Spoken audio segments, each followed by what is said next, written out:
Aujourd'hui, nous nous intéressons à un sujet pour lequel je ne suis vraiment pas doué. Le sport. Même si ça ne se voit pas particulièrement chez moi, l'être humain a été designé par l'évolution pour être un mammifère coureur.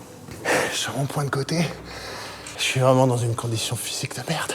On peut d'ailleurs se poser la question du don. Car si, bien sûr, certains semblent avoir des prédispositions, tous les vrais sportifs vous diront que c'est avant tout une question d'entraînement et de persévérance. Et pour les sportifs de haut niveau qui ont su à la fois exploiter leurs dons et avoir le meilleur mental et recevoir le meilleur entraînement, là, la performance se joue vraiment à des détails. Et de plus en plus, ces détails, c'est la science. Car le sport moderne revêt aujourd'hui des problématiques de technique et de technologie de pointe. L'occasion de faire dialoguer plein de disciplines scientifiques différentes, surtout à quelques mois des JO. Je suis donc aujourd'hui de retour à Marseille pour aller à la rencontre des chercheurs de l'Institut des sciences du mouvement qui travaillent autant sur des problèmes concrets que sur des questions très fondamentales.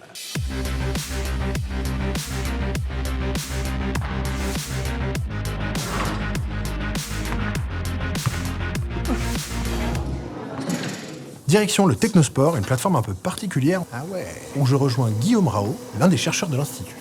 Alors ici, on est au Technosport. Il y a beaucoup de sports différents que vous pouvez étudier ici dans cette plateforme. Dans cette plateforme, en fait, on s'intéresse au mouvement au sens large, avec une préférence pour tout ce qui est mouvement sportif, avec à la fois une orientation performance et une orientation prévention des blessures ou retour à l'activité après une blessure. Le corps humain, et encore plus le corps humain en situation sportive, c'est hyper complexe comme question. Donc en fait, on a une approche qui est pluridisciplinaire.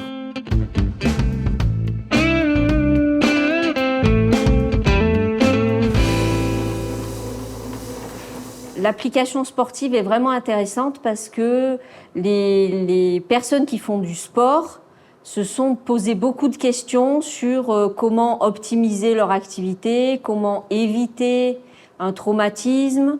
Et donc ces applications-là nous permettent vraiment d'aller répondre à de nombreuses questions. Et puis aussi beaucoup de technologies qui sont impliquées pour réussir à le capter, ce mouvement, à le comprendre, à le modéliser. Oui. On est plutôt spécialisé dans tout ce qui est caractérisation des matériaux, tout ce qui est impression 3D, qui est beaucoup utilisé justement pour personnaliser des systèmes. On a également une expertise dans le domaine de la réalité virtuelle. Et donc, on met tout ça en commun et ça permet d'avoir une vision complète. C'est pour ça qu'on parle, nous, au laboratoire, de cette analyse du système en mouvement. La locomotion humaine, elle paraît simple parce que on est tout droit. Ça paraît une position hyper évidente et hyper simple, mais quand on regarde bien, elle est hyper rare dans le monde des mammifères. Elle est complexe, du coup, c'est le fruit d'une évolution très, très complexe. Oui, alors notre anatomie, notre structure musculo-tendineuse, musculo-squelettique, elle a évolué pour être capable de se déplacer debout de manière la plus efficace possible. Mais on a aussi tout ce qui est système de commande.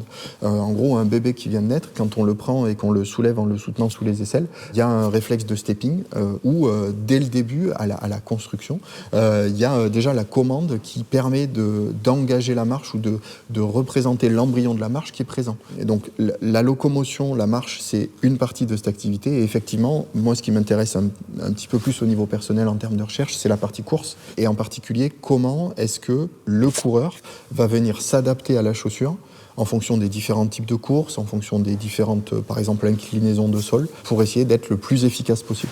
Je voudrais qu'on s'arrête 2 secondes sur cet organe étrange, le pied.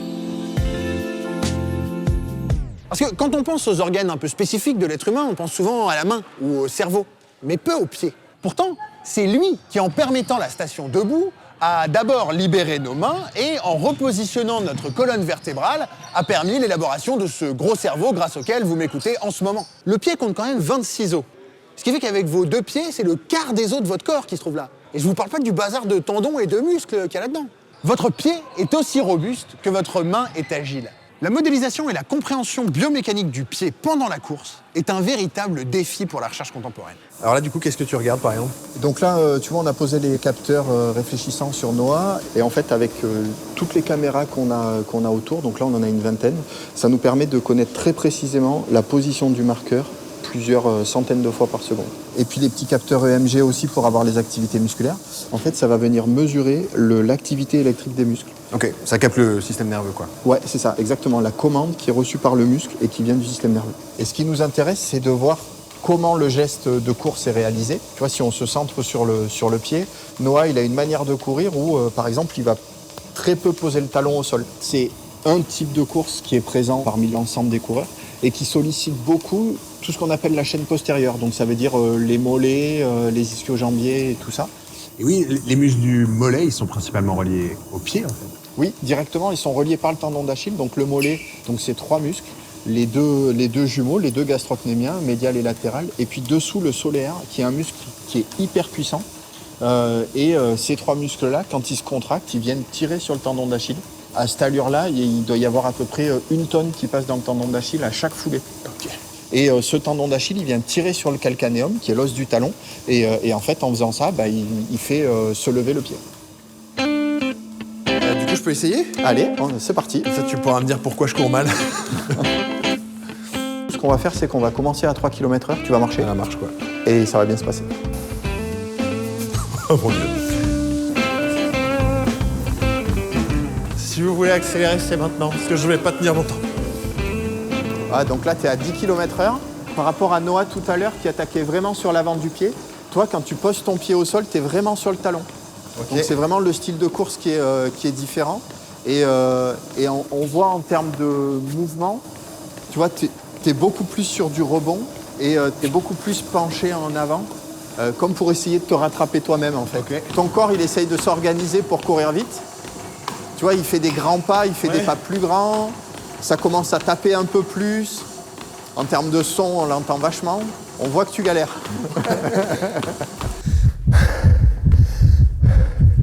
Tout vient de la chaussure. On va dire que c'est ça. On va dire que c'est... C'est quelque chose que vous étudiez, la relation entre les chaussures et le pied?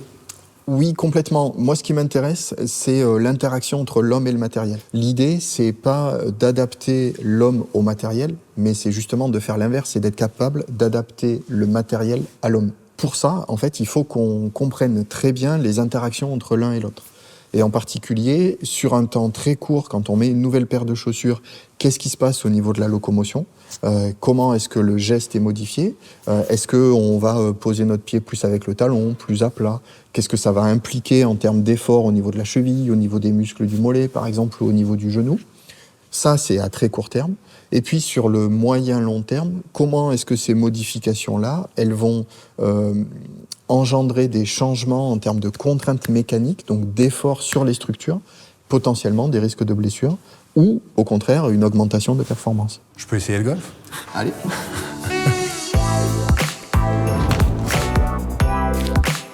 C'est très jouissif. Déjà, j'ai tapé dans la balle.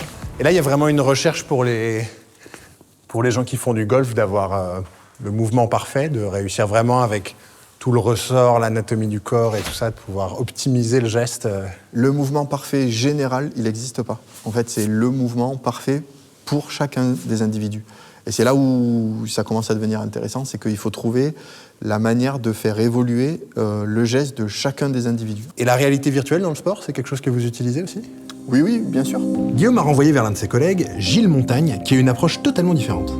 Alors toi, tu travailles sur un sujet un peu connexe de celui de la biomécanique. Tu t'intéresses plutôt au cerveau, finalement, dans le mouvement?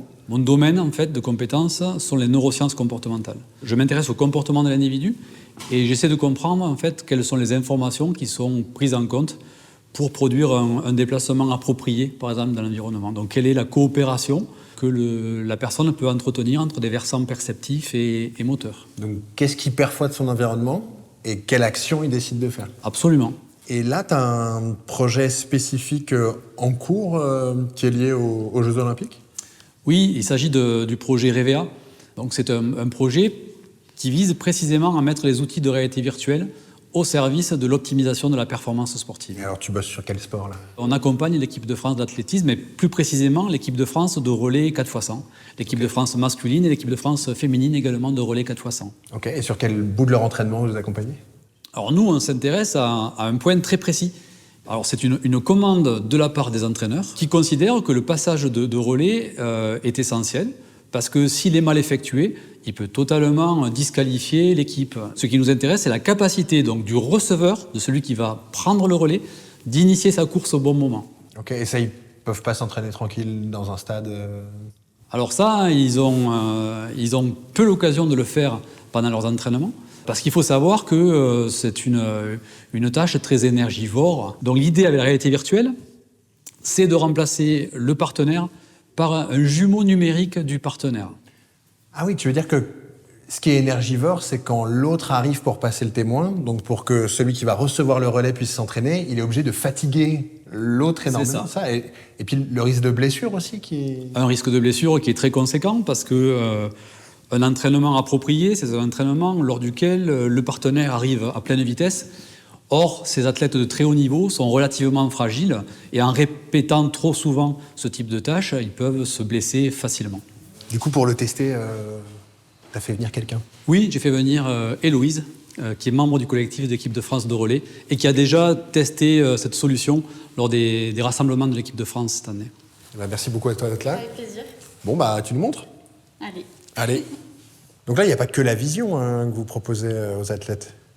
Il y a aussi les pieds, la ceinture, c'est ça le son? Oui, absolument. Donc l'athlète est placé dans une réplique virtuelle du Stade de France, en présence potentiellement de partenaires et d'adversaires.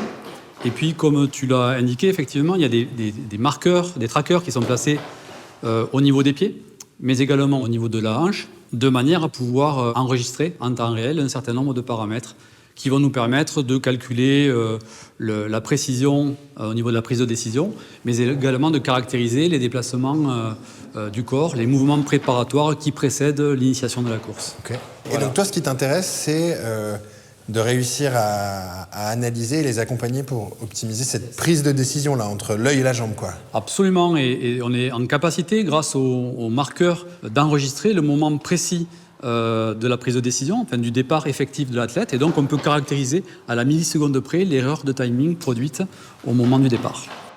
Les JO 2024 arrivent à grands pas et je voudrais souhaiter bonne chance à tous les athlètes du monde entier qui s'entraînent depuis des années pour ce moment, avec leur entraîneur et certains leurs chercheurs. Alors bien sûr, on pourrait se demander, comme c'est déjà le cas dans certaines disciplines, si toutes ces améliorations techniques du matériel et ces débauches technologiques pendant les phases d'entraînement ne dénaturent pas un petit peu l'esprit voulu par Pierre de Coubertin. Certes, mais si ça peut permettre à ces artistes du mouvement de se rapprocher un petit peu plus du geste parfait en évitant la blessure, cette bête noire des athlètes de haut niveau qui peuvent perdre en 1 seconde 10 ans de travail, moi je dis que la science est au bon endroit. Et pour 99% des athlètes du dimanche, comme vous et moi, eh ben, on pourra profiter un petit peu de ces innovations technologiques dans nos pompes à 30 balles. Eh ben, c'est bien. Après, est-ce que cet éloge du sport que je suis en train de faire va m'aider à moi m'y remettre ? Va savoir.